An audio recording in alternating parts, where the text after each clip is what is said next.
عورتوں کا محفل میلاد میں اونچی آواز میں نعت پڑھنا جس کو غیر محرم مرد بھی سنتے ہوں، ڈیک لگا کے پڑھنا، یا محافل کا اس طرح انعقاد کرنا جس میں بے پردگی ہو، کیا اس کی شرعی اجازت ہے؟ سورۃ نور کی آیت نمبر 31 میں اللہ رب العزت ارشاد فرماتا ہے وَلَا يَضْرِبْنَ بِأَرْجُلِهِنَّ لِيُعْلَمَ مَا يُخْفِينَ مِن زِينَتِهِنَّ۔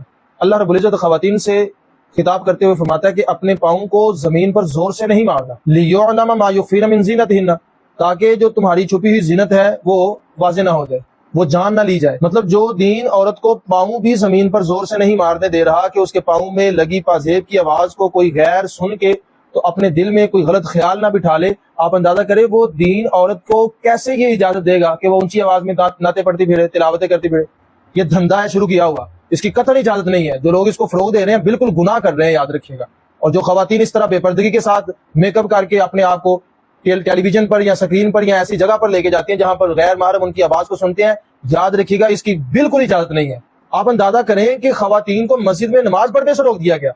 حضور علیہ السلام کے دور میں خواتین آتی تھیں، لیکن جب فتنے کا اندیشہ ہوا، عورتوں کی نئی نئی چیزیں نکل آئی تو سیدہ نے فوراً منع کر دیا۔ تو سیدہ سے جب اعتراض کیا گیا کہ آپ نے کیوں منع کیا جب حضور علیہ السلام آنے کی اجازت دے رہے ہیں، تو سیدہ طیبہ طاہرہ سیدہ عائشہ صدیقہ رضی اللہ تعالیٰ عنہا آپ فرماتی ہیں کہ اگر حضور علیہ السلام تم لوگوں نے جو نئی چیزیں نکال لی ہیں نا، اگر ان کو حضور علیہ السلام دیکھ لیتے تو وہ بھی منع کر دیتے۔